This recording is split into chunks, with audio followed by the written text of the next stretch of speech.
L'invité de Smart Impact, c'est Isabelle Delon. Bonjour.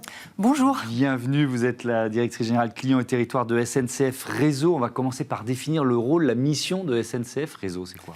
Bien entendu, c'est un gestionnaire de réseau, en fait, SNCF Réseau.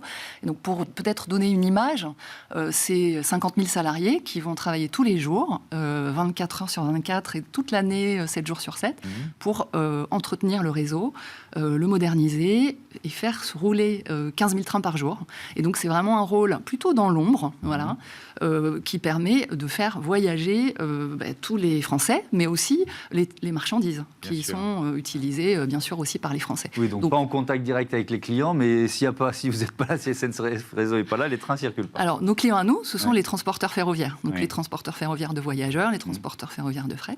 Nous avons plus de 50 clients, mais on est vraiment dans une relation dite B2B.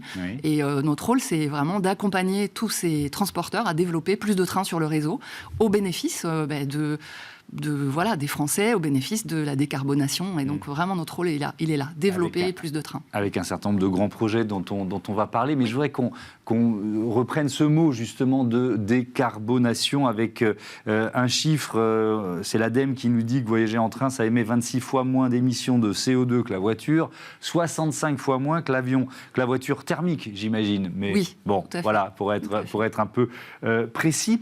Qu'est-ce qu'on peut dire du train sur l'avenir de la décarbonation ? C'est un peu le point central, quel que soit le mode de transport, il y a un moment, il va être au cœur de cette intermodalité dont on peut parler. Alors, je pense que c'est une constante qu'on retrouve depuis plusieurs années et qui reste dans les propos, y compris de notre nouveau ministre des Transports ces derniers jours. On dit que le train, c'est la colonne vertébrale des mobilités. Et l'objectif est d'inciter le plus de voyageurs à prendre le train, mais aussi d'inciter le plus possible des industriels à utiliser le train comme un moyen de transport efficace dans leur logistique. Et tout ça contribue à la décarbonation. Bien entendu, avec le chiffre que vous avez donné, on le voit tout de suite. Ça contribue aussi à consommer moins d'énergie, puisqu'un train, ça consomme 6 fois moins d'énergie aussi qu'un autre moyen de transport, notamment qu'un camion, qui va utiliser aujourd'hui des moyens carbonés, en fait, de transport. Et puis, c'est aussi, on oublie souvent cette notion, ça consomme moins d'espace, le train, moins d'espace. On a le réseau ferroviaire qui rentre dans le cœur des villes. Moins de place que le réseau routier. Moins de place que le réseau routier pour transporter plus de personnes. Ça, c'est un enjeu important, parce qu'on va parler des nouveaux projets et des critiques qui peuvent être exprimées sur certains nouveaux projets, notamment sur l'artificialisation des sols. Mais je reviens à cette idée d'intermodalité ou de multimodalité, c'est-à-dire que ça suppose que vous vous coordonniez avec d'autres moyens de transport pour décarboner. C'est pas seulement SNCF Réseau tout seul dans son coin qui va y arriver. Alors, nous, SNCF Réseau, on est vraiment là pour faire augmenter le trafic et la circulation de trains sur le réseau. Donc ça, c'est vraiment la priorité. Bien entendu, on s'associe avec tous les partenaires, qu'ils soient transporteurs, mais aussi les autorités organisatrices de mobilité, les métropoles, les régions, l'État, pour développer plus de trafic et bien sûr pour mieux coordonner l'ensemble des offres avec le car, avec le bus, avec le métro, le tramway et bien sûr aussi le vélo. Les gares sont aussi des lieux de connexion, comme on dit chez nous. Donc plus de vélos, plus de solutions pour finalement optimiser l'utilisation du train, qui est un très bon moyen de transport, mais qui ne va pas partout. Et donc, il faut aussi penser à ceux qui n'ont pas une ligne ferroviaire ou une gare à côté de chez eux. Alors, il y a effectivement beaucoup de grands projets qui sont pilotés par SNCF Réseau. Est-ce que vous pouvez nous en citer quelques-uns, juste pour qu'on va se balader un peu là, dans différentes régions de France. C'est quoi les 3-4 grands projets que vous menez en ce moment ? Si je peux me permettre, allez-y, il y a les grands projets, mais on oublie souvent de parler du réseau existant qui a énormément besoin d'être modernisé. Et les petites lignes notamment ? Tout le réseau, les grandes lignes, les petites lignes. On a besoin de moderniser le réseau parce qu'on oublie qu'on l'a construit pour une grande partie il y a très longtemps, le réseau ferroviaire, qu'on le modernise régulièrement, mais qu'il faut, pour avoir une bonne qualité de service et pour développer plus de trafic, il faut moderniser ce réseau, le renouveler. Et 28 000 km de lignes, ça c'est le réseau d'aujourd'hui, ça nécessite régulièrement des investissements. C'est aujourd'hui un peu plus de 3 milliards d'euros d'investissement par an. Et pour moderniser davantage et améliorer la qualité de service, si on veut développer plus de trains, c'est d'abord Voilà, investir sur ce réseau La existant. priorité, c'est ça, je comprends. Pour nous, c'est ça la priorité. D'accord. Bien Médiatiquement, entendu. c'est vrai qu'on voit la lumière des grands projets, nous. Médiatiquement, c'est toujours plus intéressant de parler des nouveaux projets, mais je pense qu'il faut penser à tous les voyageurs qui utilisent le réseau existant. On est bien d'accord. Et je pense, voilà. Donc, Mais il y a ces aussi grands des grands projets. Alors, sur les grands projets, bien sûr, on pense à des projets qui sont à la fois de deux types, je dirais. Il y a des projets de ligne à grande vitesse, donc on a entendu parler des grands projets sud-ouest notamment.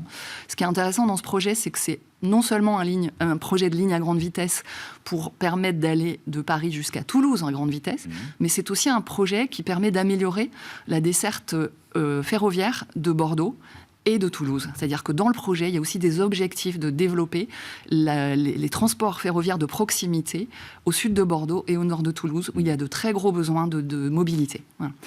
On a aussi... Les embouteillages à Bordeaux, on ne peut qu'en confirmer. Voilà, vous comprenez. Et pourtant, la région Nouvelle-Aquitaine et la métropole de Bordeaux ont déjà augmenté l'offre significativement, sans faire d'investissement particulier sur les réseaux. Et aujourd'hui, c'est à peu près 6000 voitures en moins par jour qui circulent autour de Bordeaux, grâce au renforcement des trains, finalement, dans la métropole bordelaise. Donc ça va permettre aussi d'améliorer le service autour de ces grandes villes. Parce que ce projet sud-ouest, Bordeaux-Toulouse, alors évidemment tous les nouveaux projets, on peut dire, sont forcément critiqués, mais il y a cette critique que j'évoquais tout à l'heure sur l'artificialisation des sols. Il y a un certain nombre d'associations de défense de l'environnement qui critiquent, qui disent qu'il n'y en a pas besoin. Qu'est-ce que vous répondez à ça ? Alors, d'abord, nous, SNCF Réseau, là, on est au service de ce projet. Nous sommes maîtrises d'ouvrage de ce projet. Et évidemment, cette décision de construire un projet de ligne nouvelle, elle appartient à l'État et aux collectivités qui ont porté ce projet et qui ont réalisé, et c'est notre rôle à nous de préparer toutes les autorisations environnementales qui permettent de réaliser de tels projets. Donc nous, notre rôle est d'appuyer finalement les collectivités et l'État qui décident de faire un tel projet et de s'assurer que notre projet est en conformité avec les conditions environnementales. Ça, j'entends vos arguments, mais ce qui est intéressant, c'est que d'un côté, on nous dit le train, c'est l'outil de la décarbonation, et de l'autre, on a ces mouvements quand une nouvelle ligne TGV se construit. Moi, je cherche la logique, la cohérence, et vous ? Alors, la cohérence, moi je peux peut-être donner un exemple, c'est que regardons la France, regardons l'Italie et regardons l'Espagne, qui ont énormément investi sur leur réseau TGV, et regardons le report modal qui a été constaté, c'est-à-dire entre l'avion, les voitures ou l'avion et le train. Voilà. On regarde sur Paris-Lyon, aujourd'hui il n'y a plus d'offres aériennes entre Paris et Lyon. Tous les transports finalement entre Paris et Lyon vont se faire par le TGV. Je pense quand même qu'on peut dire que c'est vraiment gagnant d'un point de vue décarbonation. Si on regarde l'Italie, entre Milan et Rome, on est exactement dans la même situation. Et l'Espagne est en train de développer très fortement son offre à grande vitesse avec les mêmes effets. Donc ça, on est gagnant tout de suite. Bon, il nous reste une minute, c'est passé trop vite. Je voulais quand même qu'on dise, parce que je l'ai promis dans les titres, qu'on dise un mot du bilan des Jeux Olympiques et Paralympiques. Qu'est-ce que ça a représenté pour la SNCF ? Je crois que le mois de juillet n'a pas été top et le mois d'août a été réussi. Alors, moi, je dirais quand même que ça a été un formidable succès, les Jeux Olympiques. On s'est organisé, préparé depuis des années, des mois.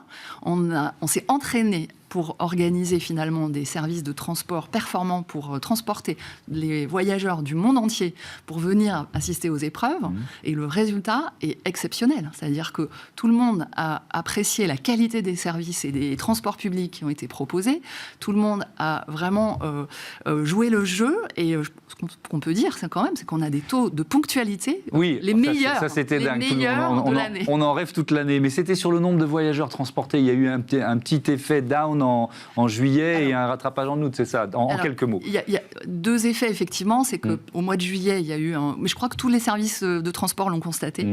Des entreprises ont appelé à faire du télétravail et à limiter les déplacements. Et donc, on a eu une petite baisse des déplacements en juillet, dans la mesure où il était plutôt déconseillé de circuler en plein Paris ou à proximité du Stade de France, par exemple. Nous nous-mêmes installés à Saint-Denis et on nous avait déconseillé pendant la période des JO, les 2 semaines d'épreuve, de ne pas être sur site. Mais voilà, ça a été rattrapé et globalement, on constate quand même une envie de train de tous les Français. Et notre ambition, c'est de répondre à cette envie avec plus de trains. Merci beaucoup Isabelle Delon et à bientôt sur Bismart for Change. On passe à notre débat, le coût de l'inaction climatique au programme.